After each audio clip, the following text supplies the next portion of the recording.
Hello, everyone. Thank you all for joining us today and welcome to our Crypto Crime Investigation Series Part 2. Previously, in Part 1, we covered money laundering, sanctions, and asset recovery.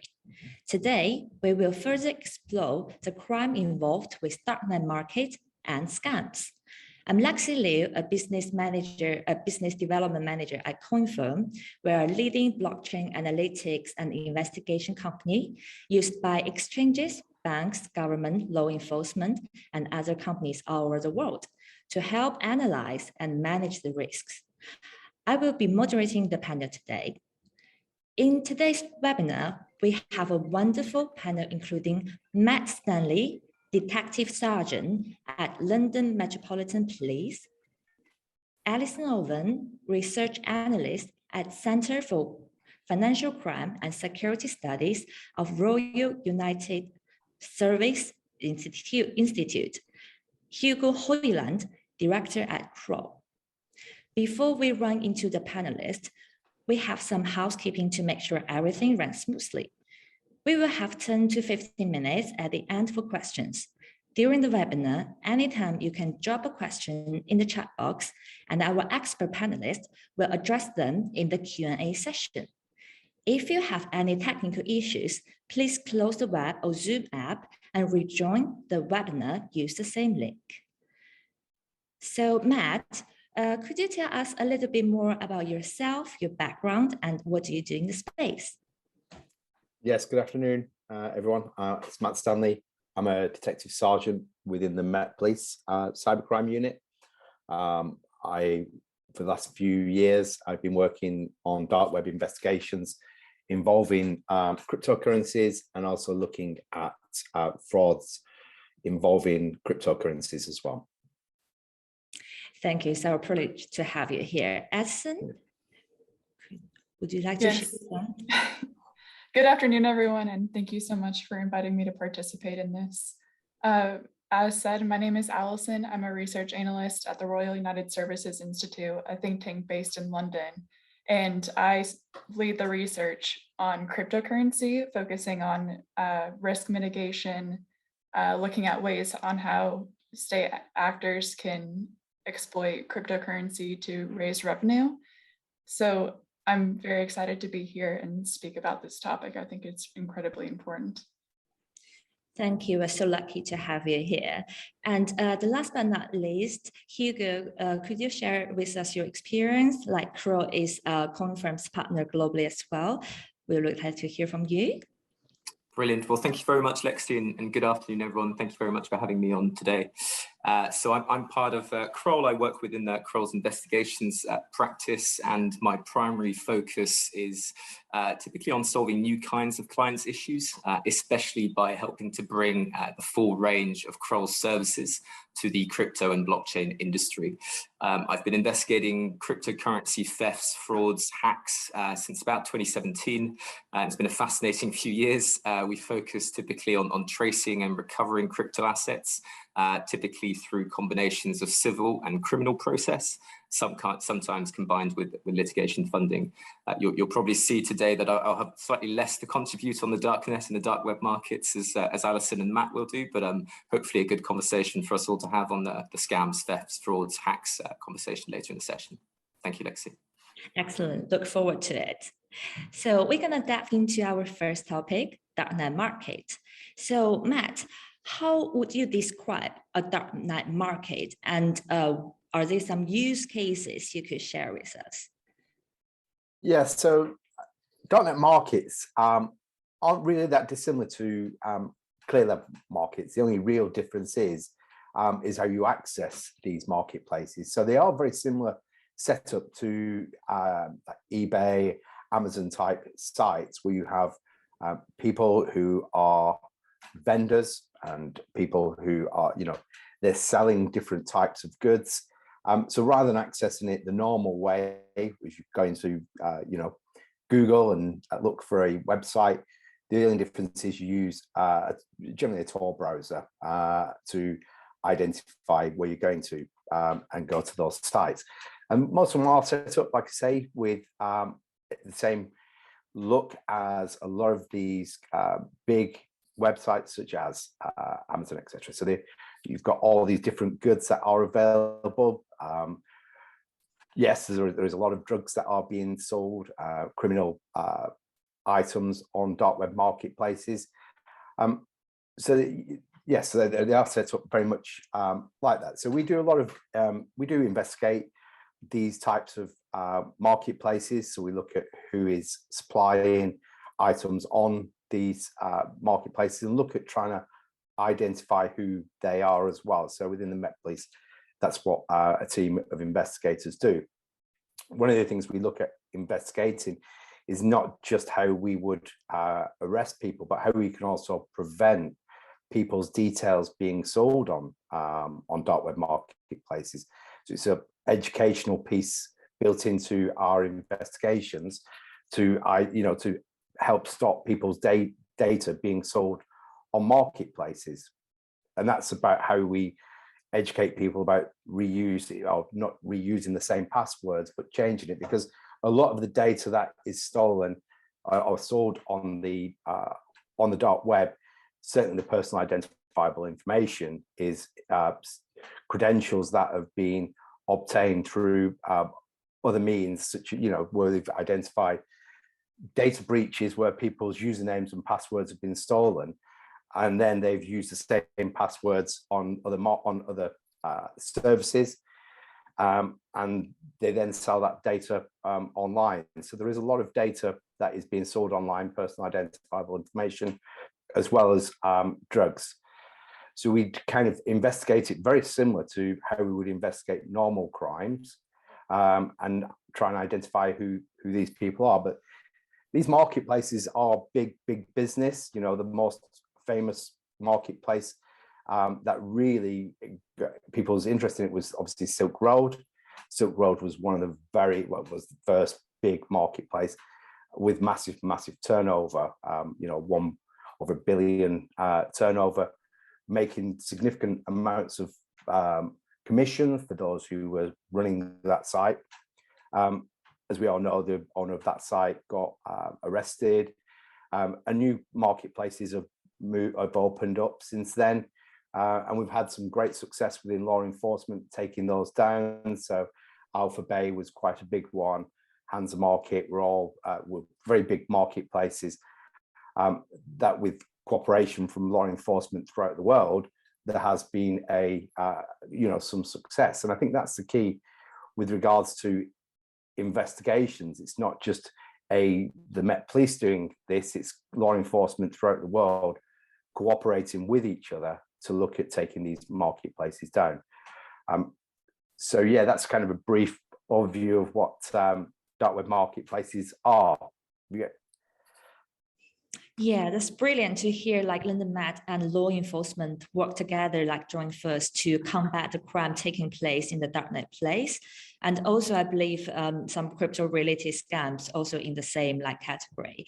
So from your experience, is any data on users or number of transaction things you could like to share with us? Yeah, as I said before, the Silk Road had a turnover in a short period of time, but between 2011 and 2013 of over £1 billion. Alpha Bay had roughly about 400,000 users. There was about 370,000 listings on that site, making just short of $1 million a day in transactions. So these sites are making significant amounts of money. So they are being used on a regular basis by people to buy commodities. Wow. A lot of it is we tend to find is drug related. So people are on there buying drugs. And that's one of the, I guess, issues with Darknet Markets is it does open up your the ability to deal in drugs. You've got a bigger market than you may have done operating at a street level. Yeah, makes sense. The data is really shocking. So Edson, would you like to share us what is the crypto's relationship with Darknet Markets?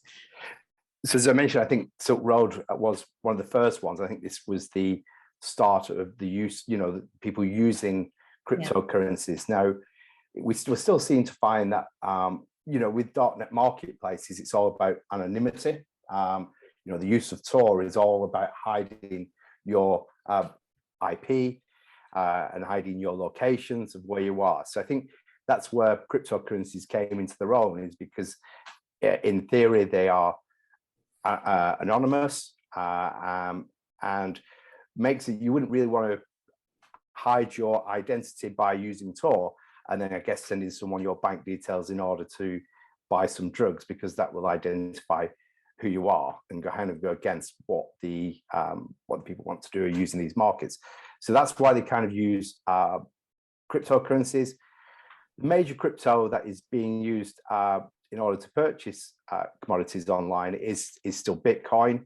And I think the reason for that is more to do with ease. It's easier to buy Bitcoin than it is to use some of the anonymity coins like Monero. So it's all about, people still want to be able to cash out and make it a little bit easier for you to buy as well. So, it's really easy to buy Bitcoin. There is some privacy wrapped around it. And that's why people are using it, but it's all about being able to cash out. And that's why it's easy to use. Obviously, with regulations that come in, yes, there are some marketplaces that use Monero, but there's very few places to be able to cash out and buy Monero due to the regulations. And that's why, like I say, we're not seeing as many people using it, because it's very difficult to cash out. So there's no point in selling all your items if you can't then cash out and make, turn that into fiat currency. Thank you. Edson, do you have any added comment of the same question? Really, just to echo what Matt said, Bitcoin is to this day still one of the most prominent cryptocurrencies for darknet marketplaces, but you can see that some of these darknet marketplaces, although just a small amount at this point in time, are somewhat advancing with the advancements in cryptocurrency technology. So you could see somewhat of a shift towards the use of Monero, which can, to a certain extent, disrupt law enforcement's investigations. So it really is interesting just to see what these specific attributes with advancements in the technology are being exploited by these darknet marketplaces. Yeah. So, do you think who are the main recipients of the goods and the service from the darknet market? I think it's a really broad question to ask, but what do you think about it? For recipients, it really is a huge range. I mean, as Matt said again, drugs play a large part in this, but you can just have an ordinary citizen taking part in this, but also I think one of the big factors in this, which Matt slightly touched on, is that darknet marketplaces can be seen as an off-ramp, which is a fancy way of saying a way to exchange cryptocurrency for fiat currency. But this could be potentially exploited by even more intense actors such as state actors, terrorist financing. Really, the range is extremely wide for who is actually using these marketplaces. That makes sense. So, Matt, we have seen the closure of at least 6 large darknet markets in the past year. So, what are the reasons behind it? Is that are the cyber tracking technologies slowing down the emergence of the darknet market?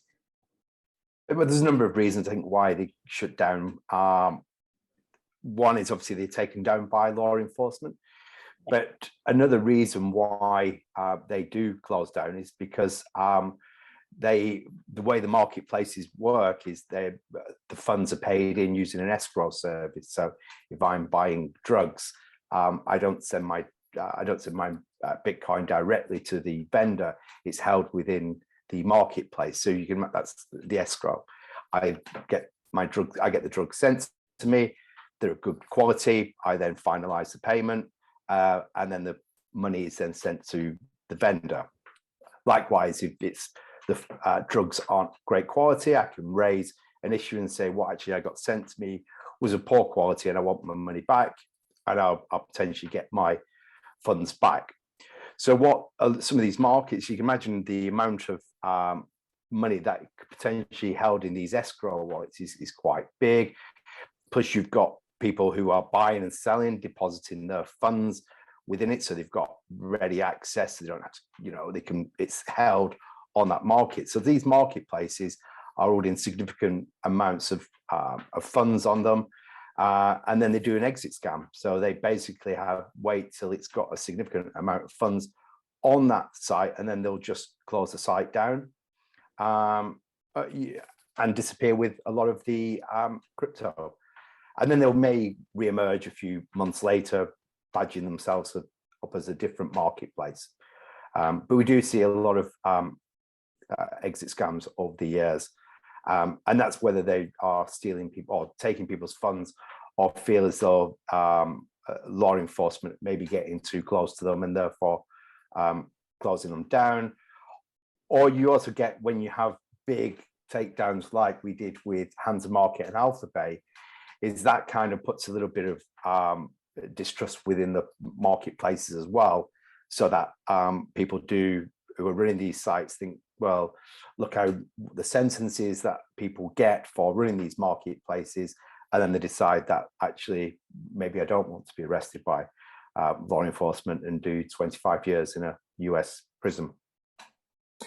If I might just jump in there, sorry, Lexi. I think, I mean, Matt's comments, I think for me are especially interesting when you look at things like the White House marketplace, which was a darknet market active for a relatively short period of time.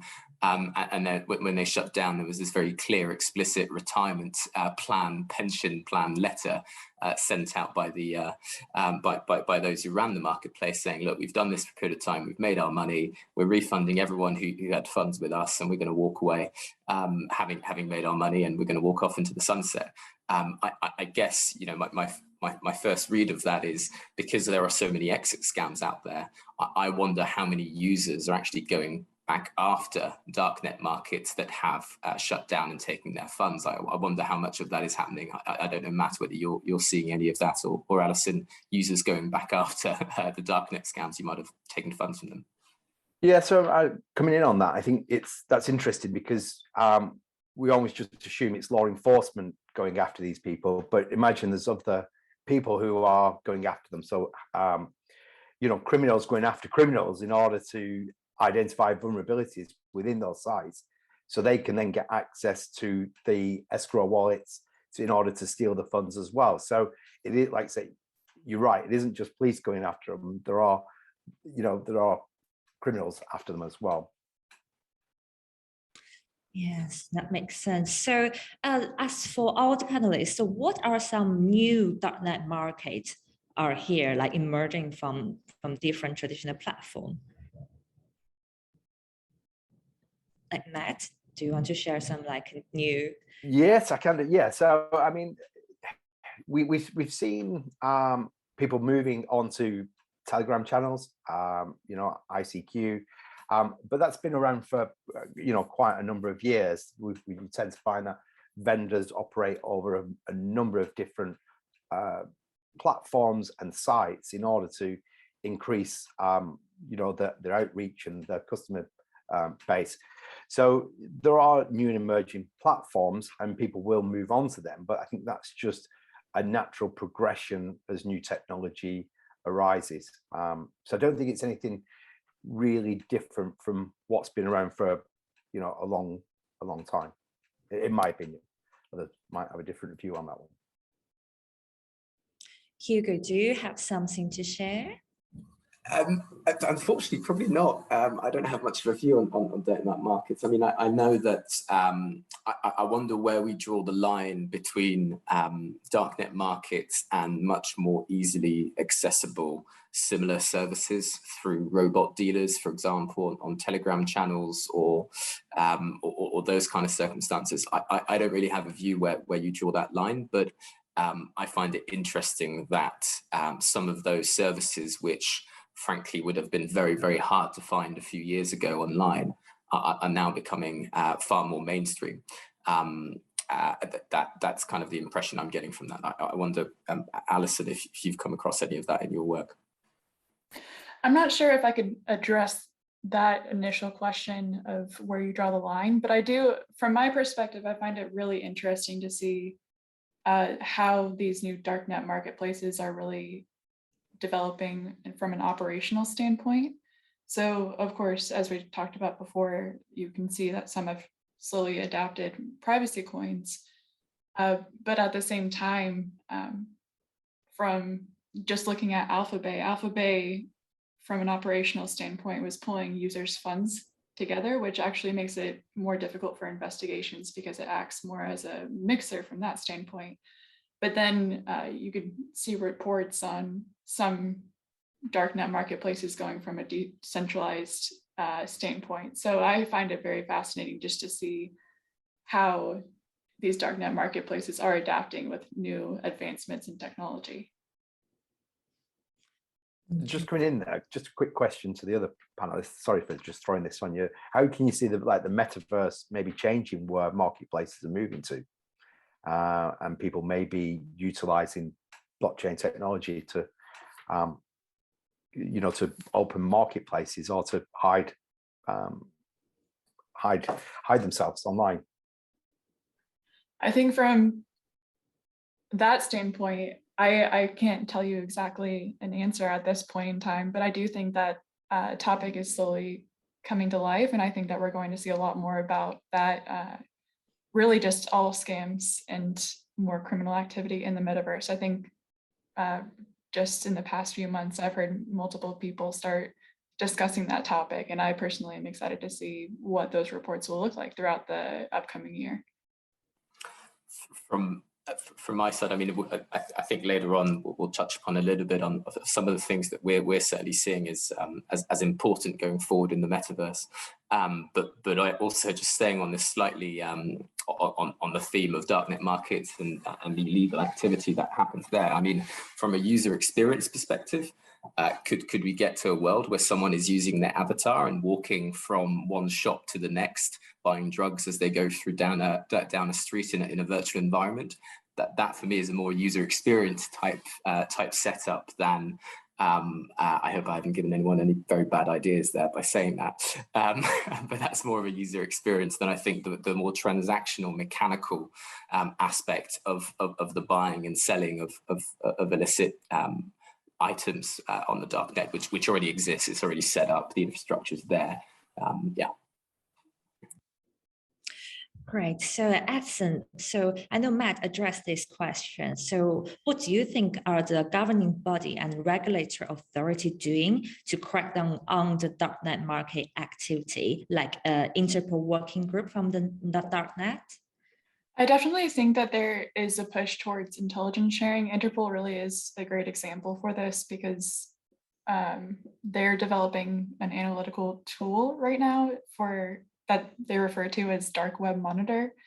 And it really is just gathering data from darknet marketplaces and actually providing actionable intelligence to investigate these cases. But then they also have the Darknet and Cryptocurrency Task Force, which is just a pretty neat idea, but they work on developing a database for cryptocurrency addresses that have been tied to criminal activity. So you could see that there is this push towards intelligence sharing, which is exactly what you need to actually have a thorough investigation in this space. But I definitely think that we're going in the right direction. Wonderful. So why do Russian-speaking darknet markets have so much global market share of sales, in your opinion? I'm not sure if I could speak directly to the point of why they have so much activity. I think that maybe that has to do more with the lack of competition. There are other darknet marketplaces that can compete with Hydra, for instance, but Hydra truly is at this point in time the largest darknet marketplace. But I can't speak directly to why, for instance, that they have gained so much activity. I know a lot of it does focus on drug trafficking, and then maybe Matt could speak more to that. but I personally think that it's just a lack of competitors in this area. Matt, yeah, so I think Hydra's, I think because of the setup of Hydra market is the reason it's so big. You know, it's probably it's in an area where law enforcement, it makes it very difficult for law enforcement to reach out to in certain countries with cooperation. And that kind of goes back to, it's a global effort by law enforcement. But obviously there's some countries that we have better cooperation with than others. And if, criminals are operating in those countries where we don't have very good cooperation with, then it does make it harder for us to be able to really take down those marketplaces or to go after them. So I think that's one of the reasons why Hydra market is still around. But I think the market share is the biggest. But over time, Alpha Bay and Hansa Market and Dream Market are all different marketplaces that are, that were big at the time. So I think marketplaces come and go. It's just, I think Hydra has been around for a long, long time. Just going back to one of the previous question about the governing bodies and regulatory authorities doing to crack down. Obviously, the FATF regulations really does make a big difference. And from our point of view, a lot of the exchanges are doing a lot of good work as well on looking at where funds are coming from and going. So I think that really plays a very important part in the fight against criminals using these sites. Yeah, that's true. That's really helpful for the leading in crypto exchanges to apply for the AML to track to compliance. So do you think Russia will use the crypto to evade sanctions? So if so, what are some of the methods that Russia could utilize? There always is an opportunity that Russia may use cryptocurrency to evade sanction. But if you're talking about the Russian government specifically, I don't think that they need to heavily rely on cryptocurrency. They are not in full isolation at this point in time. Maybe on different time scale, maybe looking further down the road, maybe cryptocurrency would be beneficial to them. But I think at this point in time, the main fear is that the Russian government or Russian oligarchs that have been sanctioned might use cryptocurrency to try and move funds. But virtual asset service providers are taking huge steps to counteract this. A lot of them are trying to do IP blocking, implement strong compliance measures just to ensure that this isn't going to occur. A different perspective that has been talked about is whether Russia will implement cryptocurrency mining to raise revenue. I personally don't think that cryptocurrency mining would have a significant effect for Russia specifically to raise funds. If there comes a point in time where Russia is in full isolation, maybe, again, cryptocurrency mining would be beneficial and provide a significant amount of funds. But I personally don't think that it's going to be a main avenue at this point in time for Russia. Thank you. That's a great conversation, address a lot of the darknet market. So we're going to move to the crypto scam section. So Hugo, would you like to share with us what's the definition of crypto scams? So when we talk about scams, thefts, hacks, I'm going to take the question slightly more generally, if you don't mind, Lexi. But when we talk about scams, thefts, hacks, we're ultimately talking about types of crime. And some people like to talk about cryptocurrency crime as if it's something unique, novel, completely outside of the boundaries of what we're used to dealing with. And I and many other investigators, I think, are firm proponents of the view that there is no such thing as cryptocurrency crime. I think that's a phrase that was first mentioned by Nick Furneaux, who some of you may know, who literally wrote the book on investigating cryptocurrency investigations. It's a slightly facetious way of saying it, but ultimately what we see with cryptocurrency is cryptocurrency acting as a medium, as part of a broader typology that we know how to investigate. We're aware of what happens. So perhaps a few examples. I mean, when we look at ransomware, where someone hacks a company and shuts down data or takes some data and then turns around and says, I will release the data or I'll publish it online unless you give me $10 million worth of Bitcoin. That's just extortion. That's it. It just so happens that it's involving cryptocurrency as the medium of exchange, but it's just extortion. We're used to dealing with that. Police officers are used to investigating those things. Likewise, when we're looking at types of investment scams. So send me X and I will generate X times 10 over the next month for you. That's just an investment scam. We have it with pension schemes. We now see it riding off the wave of new cryptocurrencies.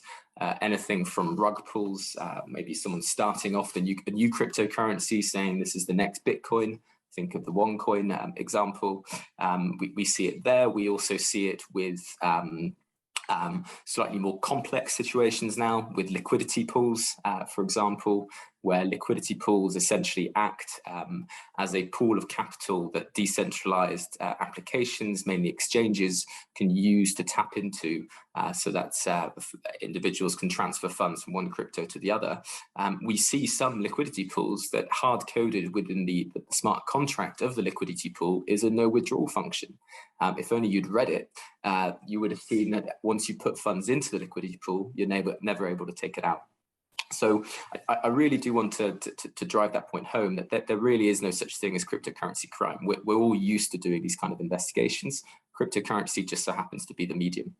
That being said, what we're now seeing is different types of cryptocurrencies emerging above others. So what we used to see is a lot of Bitcoin work. I mean, for us, in 2017, all of our cases were Bitcoin. Up until a few years ago, all of our cases were Bitcoin. Last year, we were reviewing what we did, and more than 70% of the work that we did was not Bitcoin related. Bitcoin is an outlier now. It's no longer the rule, which actually is interesting to see the varying experiences that I have in my work on this angle, and actually what Alison and Matt are seeing on the Darknet angle, where Bitcoin is still very prominent. The reason I say Bitcoin is an outlier is both in terms, I think, of its technical characteristics. So for those who are more familiar with blockchain analytics on the call, I'm thinking of things like clustering, native clustering, change addresses, those kinds of techniques that we will apply to try and get a sense of other addresses that might be controlled by the same owner. That's not necessarily possible with other cryptocurrencies. In terms of the day-to-day applications, I personally find Bitcoin relatively easy to trace now, and I actually would welcome taking a Bitcoin theft or Bitcoin scam fraud over a fiat fraud that involves something like pounds or US dollar, but I wouldn't necessarily do the same with, let's say, a Shiba Swap LP token being converted through several cross-chain blockchain bridges and then eventually being staked on a liquidity pool. Wouldn't necessarily do the same. So if we're looking at investigations going forward, what we expect to see, I think, in 2022 and beyond, far less Bitcoin, far more decentralized finance applications, far more work in the metaverse. And we'll get to some of those predictions maybe in a minute, but I might just leave a question, which is one that I think lawyers are starting to think about, and that is where we have more blockchain addresses that are used for non-transactional processes. Where do we draw the line between a transfer of value and actually a transfer of data, a transfer of information? So where do we draw the line between the difference between sending, me sending a Bitcoin to Alison and actually me just sending something to Alison, which is just a data transfer? Do the same legal principles that we've been relying on for the recovery of crypto assets still apply in that situation? it's a complex one, and I don't think anyone's really cracked it yet. So those are just some initial thoughts, but keen to hear what Alison and Matt's reactions, and maybe we can dive deeper into some of those other typologies I think we expect to see over the coming year. So Edison, do you have some thoughts to share about the cryptocurrency crime? I think from a scam point of view, NFTs or non-fungible tokens really are an interesting point. I mean, you could already see evidence of scams in this space occurring. I think the most prominent case is the Banksy case, which is a famous artist. And for that case specifically, someone was able to hack into his website, post a link to an NFT, and misidentify it as Banksy original. So you could really see, even though these transactions are recorded, there is still space for scams to occur, and it's really important to have due diligence and actually make sure that the creator of the NFT is who they say they are. Yeah, absolutely. And maybe just to jump on that with NFTs, I mean, I think, NFTs really blew up in 2021. No one's going to deny that. And frankly, I think they're here to stay, so we might as well get familiar with them.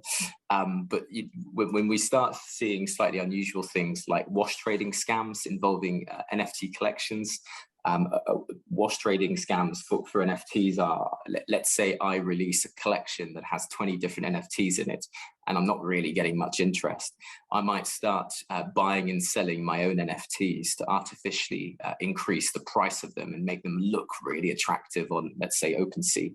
And then a buyer comes along and starts buying the other assets, the other NFTs within my collection at a much higher price than they may be worth. It's a really tricky question, because how do you really determine the worth of an NFT beyond just offer and demand?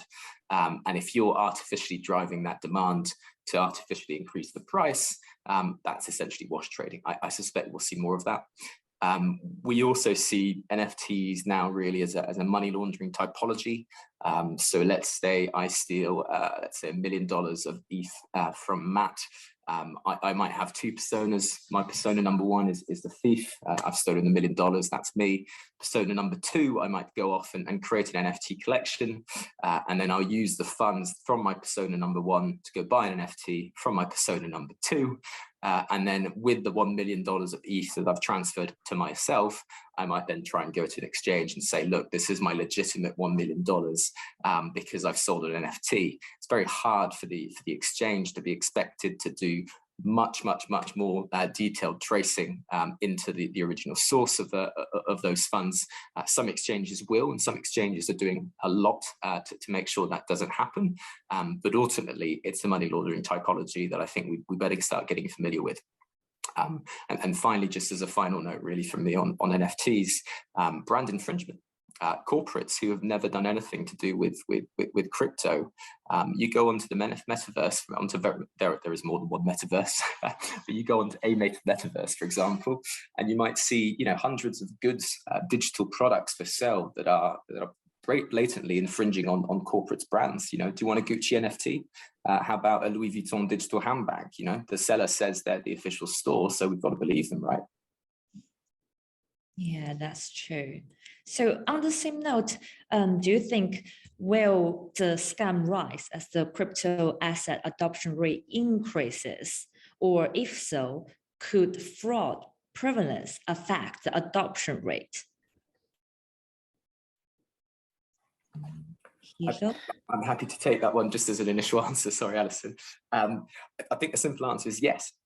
When you've got more and more individuals buying assets, digital assets, cryptos, etc., and more especially individuals who are not necessarily very technically sophisticated, yes, the need for investigations rises. We've got one just recently that that we've started looking to, which is just a classic advanced fee fraud. Someone was promised an equity investment in their company on the condition that they could provide a commission payment, and the person managing the introduction wanted to see that commission payment. Typically in the old world, we would have seen that commission payment being paid in fiat. In this case, it just happened to be paid in crypto.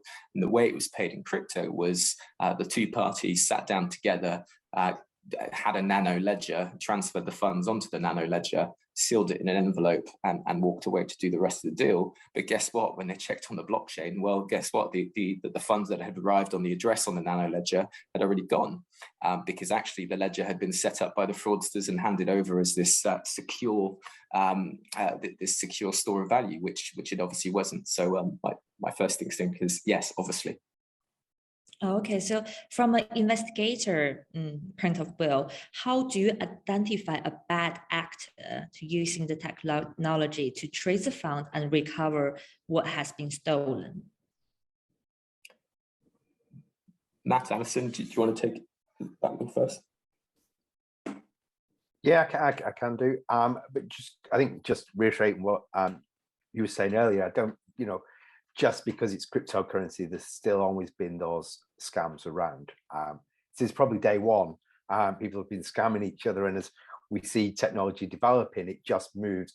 And crypto is just the currency that is currently being used. So all these scams have been around for a long time. And I think from Bitcoin investigations are a lot easier now than they used to be, because and sometimes these investigations are easier than fiat investigations, because every transaction, or let's say majority of transactions, if we use, for most coins, is visible. There is a way of looking at, you can go on Blockchain or Etherscan, different, and look at actually see these transactions and trace where they have gone.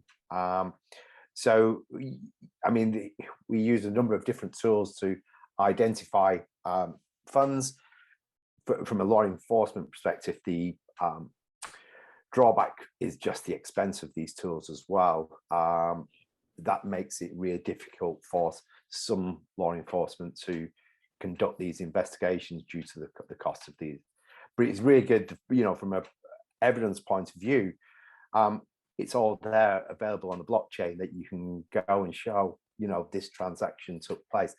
But I do think it's a lot, from an investigation point of view, is educating, prosecutors on, one of the questions we get, we need a blockchain specialist to come and present this case. And you're saying, well, why do we need that? What is being disputed? Yeah. We don't necessarily always know the technology behind SWIFT payments, but we don't call an expert to come and explain how SWIFT payments work. But because it's a new technology, I think we sometimes get afraid, and we just automatically say we need an expert on that. But what actually is being disputed is the key for that. So I don't know, I actually went off a bit of a tangent there.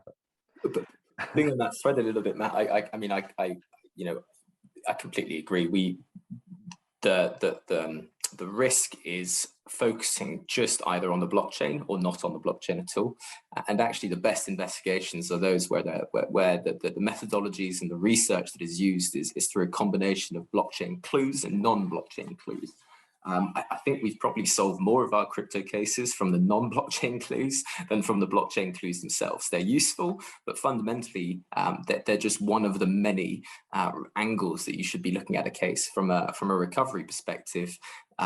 You can follow the money. Yeah, sure, that's on the blockchain, and it's going to get complicated sometimes when you're looking at staking and liquidity pools and cross-chain bridges and that kind of stuff. But it's doable to a certain extent. But you can also find the perpetrators and find them and sue them, or have them prosecuted by law enforcement. And there are clues in the real world as to who those perpetrators might be. Maybe you've met them.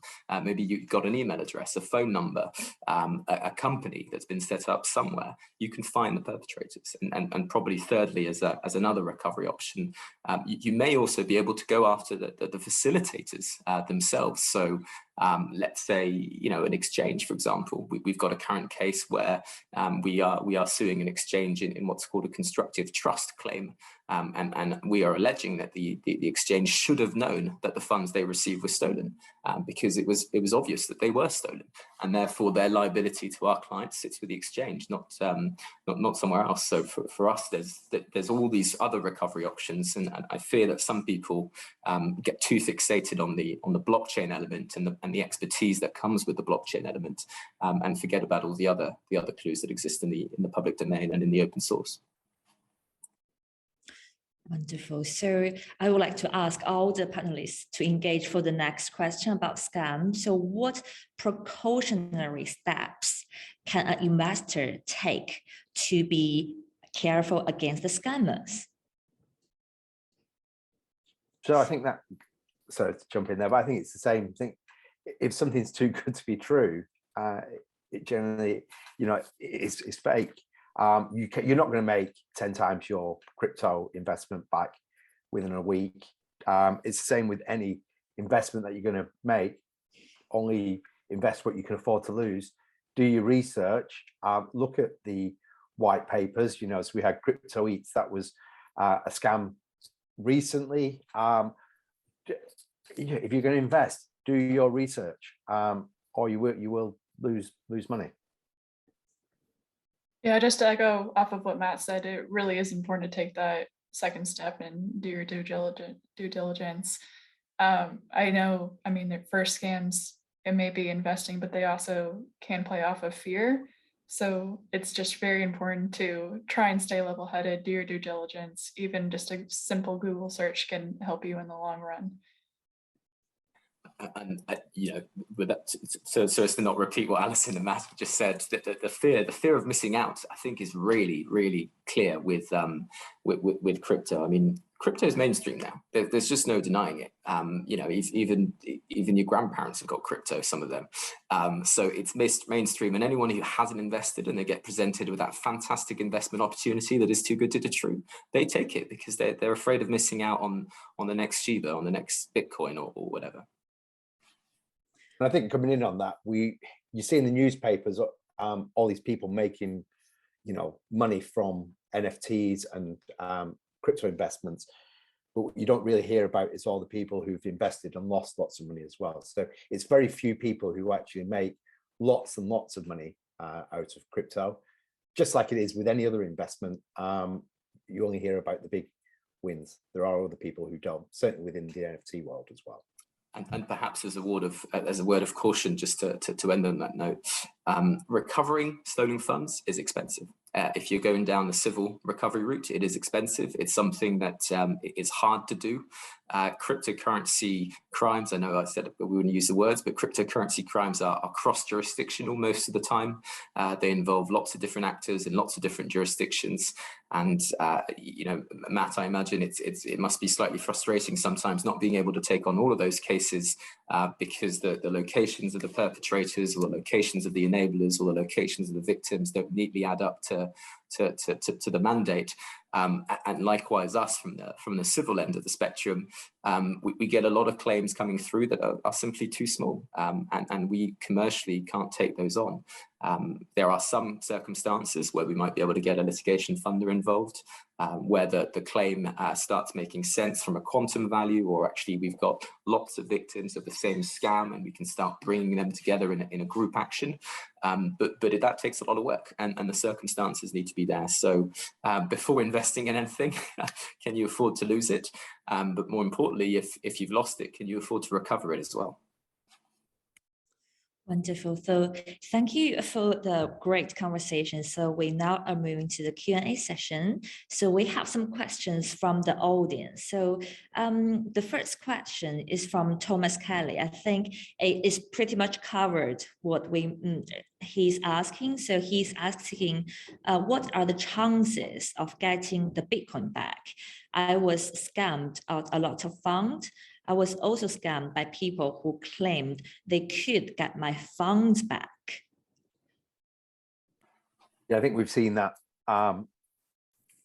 happening, where we have had people losing funds and then being contacted by solicitors claiming to be able to get their funds back, and to say, in order for us to get these funds back, you need to transfer some crypto to these addresses, and they are being scammed twice. Again, it goes back to, you know, who would you get an unsolicited email from a solicitor's firm and asking you to pay funds in? Generally not.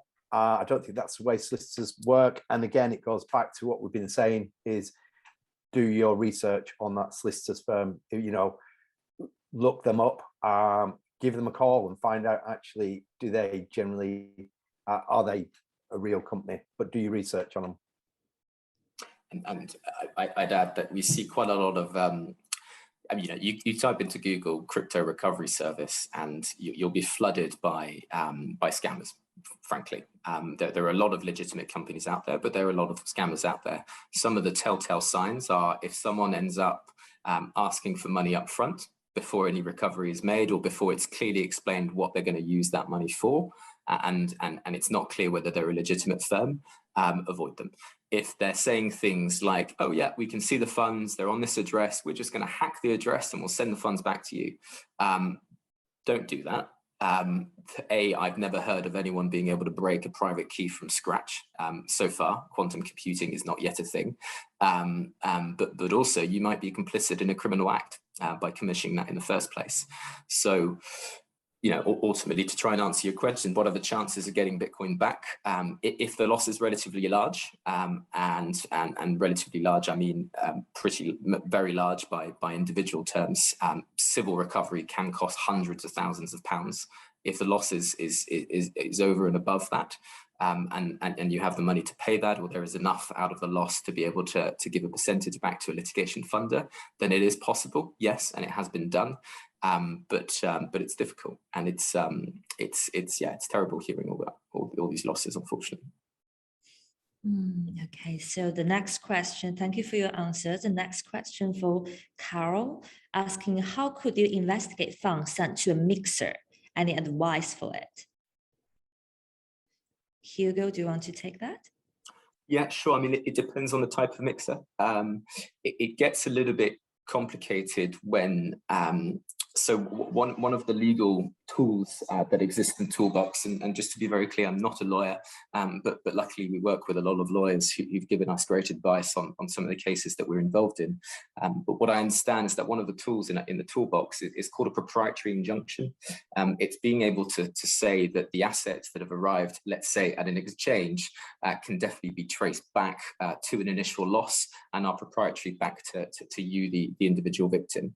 The reason I'm mentioning that as a tool is because if funds have gone through a mixer, a lot of the tracing methodologies that are used by blockchain analytics companies end up being probabilistic in nature. And what I mean by that is the funds, you can see the entry point to the mixer, and you might be able to trace through the mixer, but sometimes the exit point will be, well, it's likely to be that rather than those are definitely my funds. So that's when typically we start looking at, we don't give up hope, but we start looking at other recovery options. You know, can we identify other funds that are likely to be controlled by the same group of thieves? And therefore, maybe we can try and get recovery from those other groups of funds that are less complicated to get at. That's typically, I understand, a favored strategy of law enforcement. It's complex, and it's really addressed on a case-by-case basis. Thank you. So another question from Pat.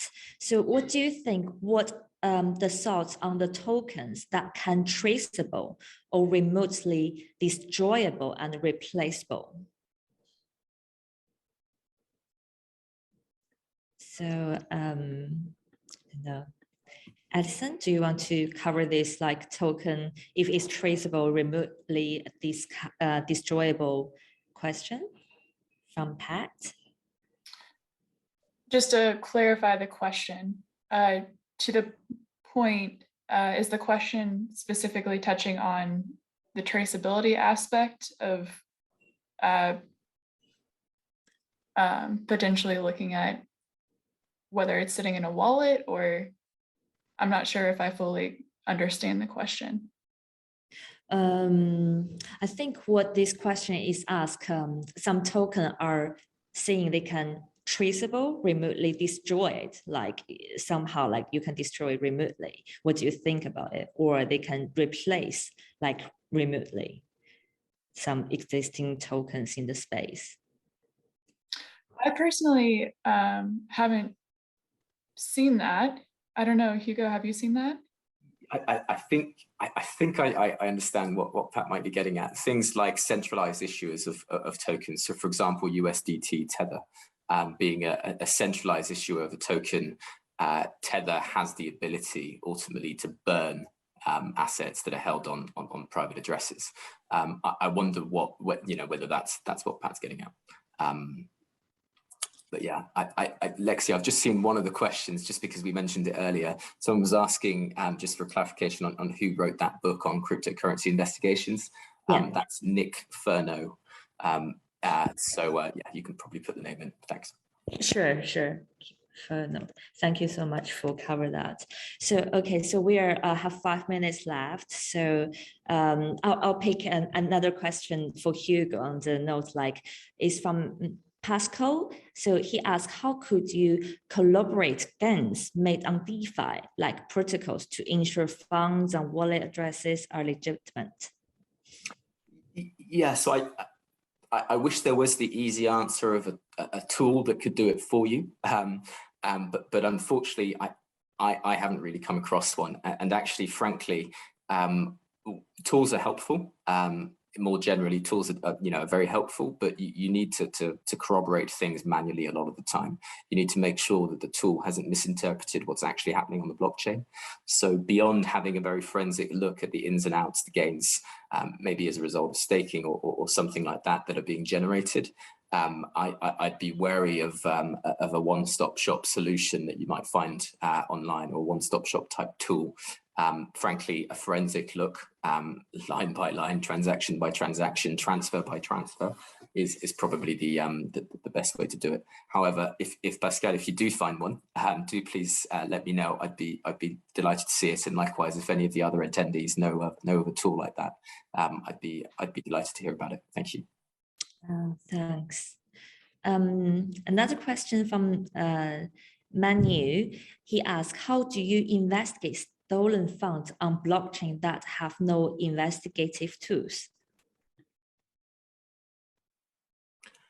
I'm happy to take that one. So it depends whether the blockchain itself is public or not. So if you're talking about Monero's blockchain, for example, you're going to struggle, frankly.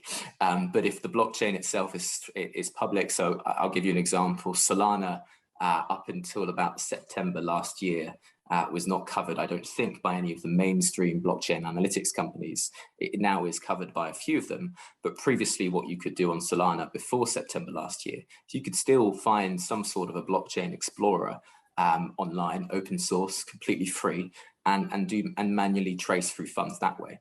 I am going to reiterate that again, that tools provide you with great information, especially on attribution, on typologies, on the initial sources of funds. But I would really recommend going through blockchain explorers, open source tools, manually, transaction by transaction, if you're really trying to understand what's happened to a certain transfer. Thank you. And so from another attendee, so he asked, can you tell us how can you do due diligence for WASPs?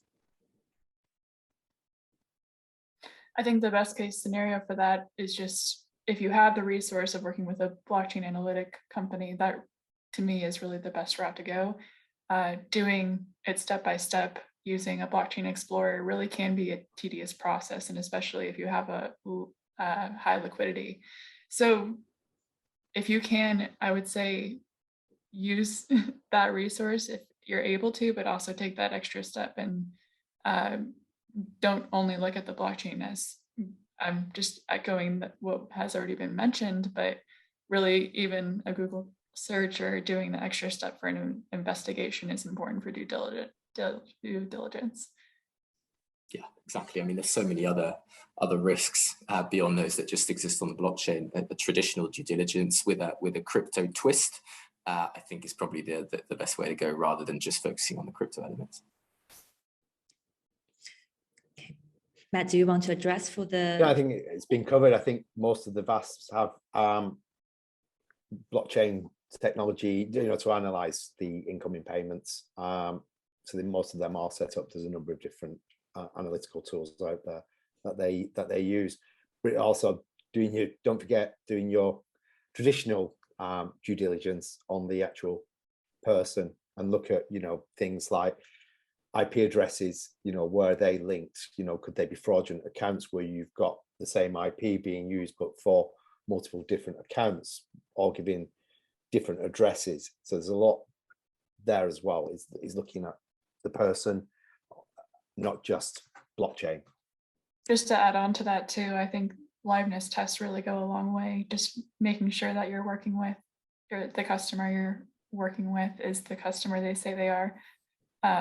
Just doing a video and having them record counting down to 1 or something like that really goes a long way.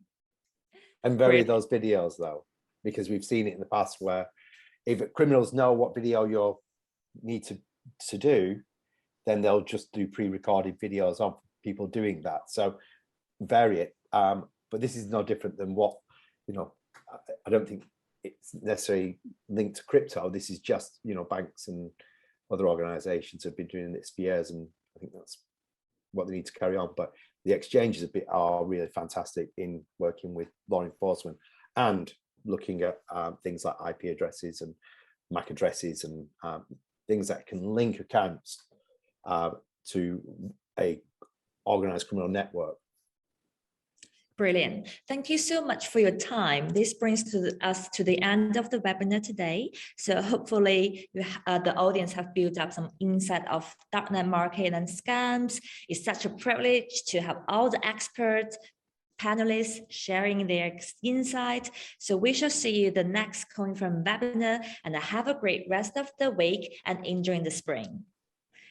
Thank you. Thanks very much, everyone. Cheers. Thank you. Thank you.